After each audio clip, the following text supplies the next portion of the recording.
On the night of October 12, 1989, the Danvers State Hospital groaned under the weight of a storm. For the patient in room 204 of the West Wing, a 22-year-old named KAYSEN, the relentless drumming of rain against the thick, barred window was a comfort. It muffled the distant cries and the hum of the old building, creating a rare pocket of solitude. Under the coarse wool of her state-issued blanket, illuminated by a sliver of hallway light, she felt a flicker of control. Her world had shrunk to this small, sterile room, but within it, she possessed a secret that felt larger than the entire institution. The routine of the understaffed night shift was a predictable rhythm, a metronome of shuffling feet and rolling carts. But just after midnight, a new sound cut through the storm. The precise, measured click of hard-soled shoes on linoleum approaching her door. The sound was familiar, authoritative. KAYSEN paused, her heart quickening for a moment before dismissing it. A routine check, nothing more. She listened as the footsteps stopped directly outside her door, followed by an unnerving silence that seemed to stretch longer than the storm itself. She pulled the blanket tighter, ignoring the cold dread that prickled at the back of her neck. She clutched the small notebook hidden beneath her mattress, its pages filled with the meticulous observations she believed were her ticket out. Soon, she thought, everyone will know the truth. It was a promise she made to herself in the dark. She had no way of knowing that her story was, in fact, over. The countdown had begun, though she could not hear the clock ticking. To the administration of Danvers State Hospital, Mildred Ratched was more than a ward supervisor. She was an institution unto herself. For 3 decades, she had been the unyielding pillar of the West Wing, a place where chaos was the baseline and control was the highest virtue. In official evaluations, she was consistently described as stern, devoted, and impeccably professional. Her ward was the quietest, her records the most organized. She was a woman who brought order to the untamable, and for that, she was respected. Among the junior staff and the more compliant patients, this respect was mingled with a primal fear. Nurse Ratched ruled not through kindness, but through an unnerving command of silence and procedure. She could quell a violent outburst with a single cold stare. Her public image was that of a caregiver, sacrificing her life for the mentally infirm. Her private reality was that of a warden presiding over a kingdom she had built through intimidation and the meticulous application of psychological pressure. This facade of control concealed a deep, methodical corruption. In her weekly inventory reports, she was lauded for her fiscal responsibility, stretching the hospital's meager budget further than anyone thought possible. The truth, documented in pharmacy logs that would only be scrutinized a quarter of a century later, was found in the dispensary. Precise quantities of expensive medications were signed out, but the ward's own patient charts showed diluted dosages. This created a consistent, inexplicable surplus, a surplus that corresponded with small, untraceable cash deposits made to a private bank account every month. Most patients were too lost in their own worlds to notice. But KAYSEN was different. Her gaze was lucid, analytical. She asked questions about medication schedules, about dosages. She noticed things. When KAYSEN's grandmother brought her a small embroidery kit, Nurse Ratched confiscated it immediately, citing hospital policy against sharp objects. In reality, she had seen the girl watching her, and she could not tolerate being watched. The turning point came a week before the storm. During a routine room inspection, Ratched discovered the notebook hidden under KAYSEN's mattress. The entries were not the ramblings of a troubled mind. They were a ledger. Dates, times, discrepancies in the medication cart. At the bottom of the last page was a clear, damning sentence. "I am sending this to the State Medical Board on Monday." For Mildred Ratched, this was not a threat from a patient. It was a declaration of war. A war she had no intention of losing. The official log for the West Wing on October 13, 1989, is a study in mundane routine. At 0:20 hours, Nurse Mildred Ratched noted the storm's intensity and confirmed all exterior windows were secured. At 0:35 hours, she made her final entry before a scheduled break. Patient KAYSEN, room 204, appears agitated. Will administer calming hydrotherapy session as per standing orders for acute melancholia. It was a lie, flawlessly executed. There were no such orders. With the night skeleton crew preoccupied in other wings, Ratched proceeded alone. The journey from KAYSEN's room to the abandoned basement ward was not recorded on any map or schedule. Investigators would later reconstruct it through the faint scuff marks left on the dusty floor. They moved through silent corridors, the squeak of Ratched's shoes echoing off the tiled walls, a sound punctuated only by the distant rumble of thunder. She led the girl not to the functioning therapy rooms, but to a service corridor, unlocking a heavy steel door marked with a faded no entry sign. Behind it lay the old hydrotherapy wing, a place decommissioned years prior. It was a cavern of dust and silence, filled with the ghostly shapes of obsolete equipment under white cloths. In the center of the room stood the primary instrument, a heavy cast-iron hydrotherapy tub, its white enamel chipped, looking more like a sarcophagus than a tool for healing. Under the pretense of preparing the treatment, Ratched instructed the young woman to get inside. The first sound was not a scream, but a short, confused question, cut off mid-sentence. It was followed by the deafening clang of the heavy iron lid being slammed shut. A junior nurse on the floor above would later mention hearing a strange, loud noise around 1 in the morning, but dismissed it as thunder. The most definitive sound came next, the sharp, metallic click of a heavy padlock snapping into place. For several minutes, another sound emanated from the tub, a sound that would remain a secret for 25 years. It was a frantic, desperate scraping of fingernails against the thick iron of the lid, a furious, muffled drumming that grew weaker and weaker until it stopped entirely. Then, an absolute and final silence fell over the forgotten room. At 1:30 a.m., Nurse Ratched returned to her station. She calmly poured herself a cup of coffee. The duty log shows her next entry, written in the same steady, precise hand. She noted that during the shift change, she discovered patient KAYSEN's room was empty, the window unlocked. A possible runaway. The house of cards was built. The hospital continued its nightly rhythm, oblivious. The storm raged outside, the rain washing away any footprints that might have been left. But in the basement, behind a locked door, a small dark space held its breath. The room was now a tomb, and the institution that was meant to be a sanctuary had become its silent, unknowing guardian. The morning brought a cold, grey light and the perfunctory arrival of the Danvers Police Department. The initial scene assessment, conducted by 2 patrol officers, took less than an hour. They found room 204 to be orderly, almost sterile. The bed was neatly made, personal effects were undisturbed, and a single window was unlocked, its sash raised just enough for a slim person to slip through. In an institution known for its desperate occupants, the conclusion seemed self-evident. The key interview was conducted with Nurse Mildred Ratched. She presented an image of professional concern, her testimony delivered with a quiet, authoritative gravity. She recounted KAYSEN's history of oppositional defiance, her rebellious nature, and her frequent talk of the world outside. Then, with practiced reluctance, she offered the investigators a crucial piece of misdirection. She spoke of overhearing KAYSEN in a hushed phone call, mentioning a boy, a former patient who had been discharged months earlier. She was convinced he was waiting for her, Ratched stated, her tone a careful blend of clinical observation and feigned sympathy. It was the perfect, plausible narrative. The police, overworked and under-resourced, latched onto it immediately. A troubled girl, a secret boyfriend, a planned escape. It was a story they had heard 100 times. The investigation pivoted, its focus turning away from the hospital and outward toward bus terminals and train stations. A be on the lookout alert was issued, but it described a runaway, not a high-risk missing person.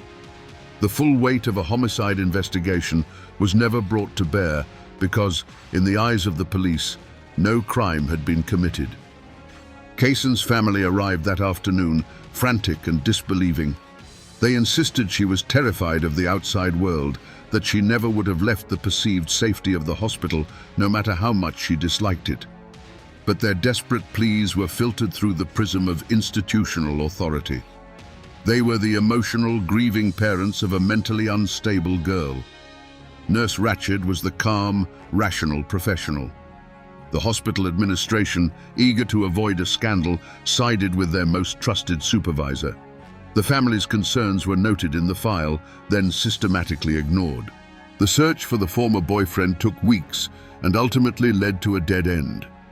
The young man was found living across the country with an airtight alibi for the entire month of October. But by then, the damage was done. The initial theory had solidified into accepted fact. With no body, no evidence of foul play, and a convenient, if unproven, narrative of escape, the case file for KAYSEN grew cold. Public interest, which had been minimal to begin with, faded completely. Within 6 months, the file was officially reclassified from missing person to voluntary disappearance, whereabouts unknown. It was placed in a cardboard box, marked with a black felt pen, and consigned to a dusty shelf in the police department's archives. The truth was not just hidden behind a wall of brick and mortar, it was now buried under the weight of bureaucratic indifference. Within Danvers, KAYSEN's disappearance hardened into legend. She became a ghost story, a cautionary tale whispered by veteran staff to frighten new nurses and unruly patients. The story of the girl who simply walked out into a storm and vanished served as a grim reminder of the institution's porous security and the fleeting nature of its charges. The truth, however, was being methodically entombed. 1 week after the official search was called off, Nurse Ratched filed a maintenance request, citing a structural integrity risk in the old basement service corridor. An intimidated young janitor named Arthur was tasked with bricking up the entrance to the abandoned hydrotherapy wing. With each layer of mortar and brick, the physical tomb was sealed, and KAYSEN's fate was erased from the hospital's living memory. 2 years later, Mildred Ratched took an early retirement, citing decades of exhausting service. She moved from her modest apartment near the hospital to a quiet, affluent Boston suburb. There, she shed the identity of the stern ward supervisor and seamlessly adopted the role of a respectable matriarch. She lived in a tidy colonial with a rose garden, volunteered at the local library, and was known for baking award-winning pies for church fundraisers. Her past was a locked room, and she was its sole, disciplined keeper. The name KAYSEN, if it ever crossed her mind, was a fleeting shadow she calmly dismissed. While Ratched's new life bloomed, the Danvers State Hospital withered and died. Decades of neglect and changing attitudes toward mental health care culminated in its official closure in the early 1990s. The sprawling Gothic complex was left to the elements, its windows smashed, its corridors filled with peeling paint, and the ghosts of 1,000 forgotten sorrows. It became a rotting carcass on a hill, a magnet for urban explorers, vandals, and ghost hunters, each searching for a thrill, none knowing the true, singular horror that lay sealed within its foundation. For a quarter of a century, this perfect injustice held. The perpetrator lived a full, admired life, surrounded by family and friends, her crime not even a whisper. The victim remained a nameless skeleton in an iron box, her final moments of terror unheard, her existence reduced to a footnote in a cold case file. Time, it seemed, was the perfect accomplice. It washed away memories, eroded buildings, and buried the truth under an impenetrable layer of silence. In the summer of 2014, 25 years after KAYSEN vanished, the silence at Danvers was finally broken. The property had been sold to developers, and the growl of bulldozers signaled the final end of the old hospital. Before demolition could begin, however, regulations required a thorough asbestos abatement. It was during this methodical, mundane process that the past finally offered up its secret. The catalyst was not a detective or a confession, but a foreman named Henderson, a man with a keen eye for architectural inconsistencies. In a forgotten basement corridor, he noticed a section of brickwork that was different, newer, cruder than the surrounding 19th century construction. It looked like a clumsy patch, but a check of the original architectural plans confirmed a startling truth. The patch was a wall, and it sealed off an entire wing that had been erased from the hospital's official layout. Following protocol, the crew carefully dismantled the wall, brick by brick. As the opening widened, they were met not with rubble, but with a perfectly preserved room, shrouded in a thick, uniform blanket of dust. It was as if they had breached a time capsule. The air was stale and heavy, and the only sound was the drip of water somewhere in the darkness. As their lights cut through the gloom, they saw it. A row of obsolete medical equipment, all under white cloths, and in the center of the room, a massive cast-iron hydrotherapy tub. A heavy, rusted padlock secured its lid. The discovery brought the demolition to an immediate halt. Detective Frank McNulty of the Danvers Police Department was called to the scene. He was a veteran, just months from retirement, a man whose career was defined by neatly closed cases. Except for one. The file for the runaway girl from Danvers had always felt incomplete, a discordant note in an otherwise orderly career. As a crew member severed the old lock with a pair of bolt cutters, the groan of metal was the first new sound the room had heard in decades. The heavy lid was lifted. Inside, curled in a fetal position, were the skeletal remains of a young woman. Forensic specialists would later note the deep, frantic scratch marks on the underside of the iron lid. And clutched in the skeleton's hand, a small, crudely made doll of mattress stuffing and thread. The old file, number 89-742, was pulled from the archives and placed on Detective McNulty's desk. It was no longer a cold case. It was a murder. For Detective Frank McNulty, the discovery was not just a breakthrough, it was a reckoning. The old investigation file, with its thin narrative of a runaway girl, now read like a manual on institutional failure. He saw every missed opportunity, every ignored plea from the family, all filtered through the authoritative, reassuring testimony of one woman, Nurse Mildred Ratched. With fresh eyes, McNulty saw her not as a witness, but as the architect of the entire initial investigation. He began by meticulously re-examining the original evidence, now juxtaposed with the grim reality of the discovery.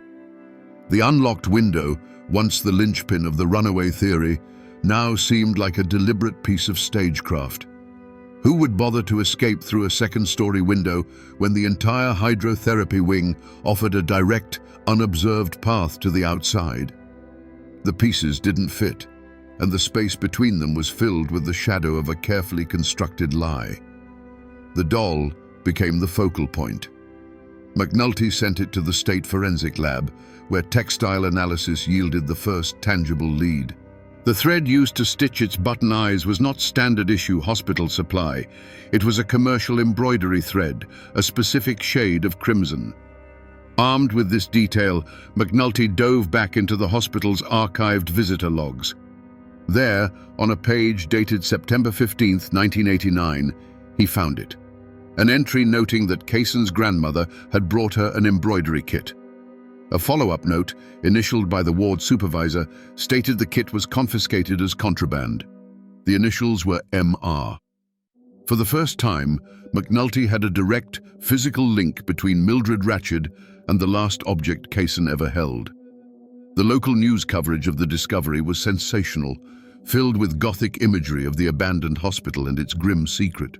It reached a small, quiet house in a neighboring town where an elderly man named Arthur lived with a guilt he had carried for a quarter of a century. The image of the tub, broadcast on the evening news, broke his long-held silence. He couldn't bring himself to confess, but he could no longer live with the lie. A week later, A plain white envelope arrived at the Danvers Police Department, addressed to Detective McNulty. Inside, there was no letter, no signature.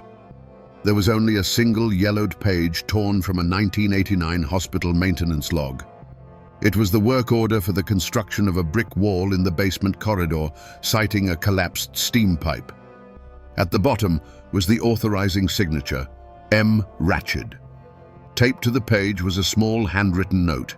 It said, "She said it was a pipe. There was no broken pipe. Ask her why she lied."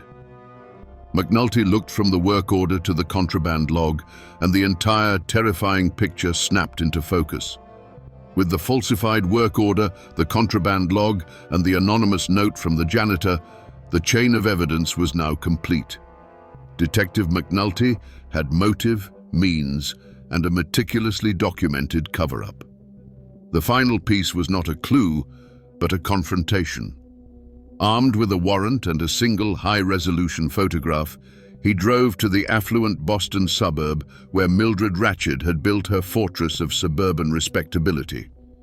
He found her in a sunlit living room that smelled of lemon wax and roses. She was an 80-year-old woman, poised and silver-haired, the very picture of benign old age. She met his questions with a look of mild, condescending confusion. The name KAYSEN, she claimed, was a vague memory among thousands of troubled patients. The disappearance?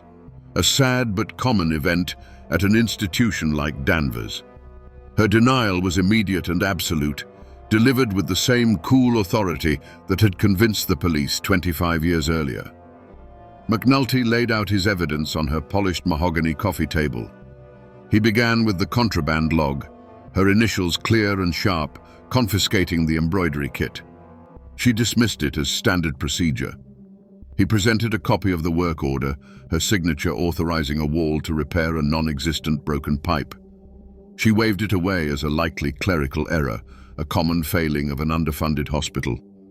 With every piece of evidence, she had a plausible, unshakable explanation. Her composure was a wall of its own, built and reinforced over decades of silent, disciplined vigilance. Then, McNulty slid the final item across the table.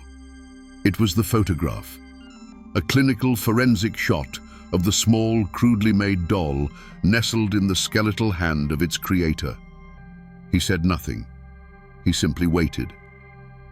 For a long moment, Mildred Ratched stared at the image. The air in the pristine room grew heavy. And then, for the first time, a change occurred. It wasn't a gasp or a flicker of fear. It was a subtle tightening of her jaw, a flash of pure, unadulterated contempt in her eyes. The mask did not just slip, it shattered. "That thing," she said, her voice, once so measured, becoming thin and sharp, laced with a venom preserved for 25 years. She was always making things, always defiant. Ungrateful, disobedient children who don't appreciate the care they are given. They think they know better than their keepers. Sometimes, she leaned forward, her eyes locked on McNulty's. A lesson is the only medicine that works. She hadn't confessed to murder, but she had confessed to everything. The arrest of Mildred Ratched sent a shockwave through the quiet Boston suburb. The image of the frail, 80-year-old matriarch being led from her immaculate home became front-page news. Her community, who had known her as a kind, church-going pie baker, struggled to reconcile that person with the cold, methodical killer described in the indictment. The trial was a media spectacle, a grim courtroom drama that resurrected the ghosts of a forgotten era of mental health care. On the stand, Ratched was a study in cold defiance. She offered no remorse, no explanation beyond the bitter tirade she had given Detective McNulty. Her defense attorneys attempted to paint her as a senile old woman, her words the confused ramblings of a fading mind. But the prosecution meticulously dismantled this narrative. They presented the falsified work order, the testimony of the now elderly janitor Arthur, and the damning photograph of the doll. Each piece of evidence was a brick, rebuilding the wall of her guilt in front of the jury. The verdict was swift and unanimous, guilty of murder in the first degree. For KAYSEN's surviving relatives, a younger brother and a handful of cousins, the verdict was not a victory, but a quiet, painful resolution. They sat in the front row of the courtroom every day, a silent vigil for a girl whose final desperate moments they could now, for the first time, truly imagine. The truth did not bring her back, but it gave a name to their grief, a finality to a wound that had remained open for a quarter of a century. It affirmed that her life and her death mattered. They learned that she hadn't run away from them. She had been stolen from them. The community that once respected Mildred Ratched now reviled her. Her name became synonymous with the darkest potential of unchecked authority. The roses in her garden wilted from neglect. Her home, once a symbol of her carefully constructed life, became a morbid landmark, a place where people would drive by slowly and whisper about the monster who had lived inside. Justice had finally arrived, not as a cleansing fire, but as a cold, impartial light, illuminating a darkness that had festered for far too long. Mildred Ratched was sentenced to life in prison without the possibility of parole. She died of heart failure less than 2 years into her sentence, never having uttered another word about KAYSEN, carrying the full weight of her secret and her lack of remorse to the grave. Her carefully constructed life of suburban respectability was dismantled, leaving behind only the cold, hard fact of her crime. The demolition of the Danvers State Hospital was permanently halted.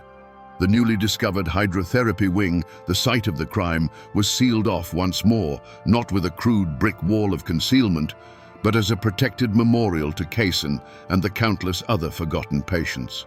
The cast-iron tub, the instrument of her final moments, was removed. It now sits in a local crime museum, empty and sterile under the cold gallery lights, an exhibit that speaks of a time when the lines between care and cruelty were terrifyingly thin. The story of KAYSEN is more than a record of a single crime. It is a stark reminder that the most impenetrable prisons are not made of brick and steel, but of silence and authority. It proves that the most terrifying monsters do not wear the face of madness, but the calm, respectable mask of order. And while a lie can be entombed for decades, the truth, no matter how deep it is buried, will always search for a crack in the wall, waiting for the one moment it can finally breathe.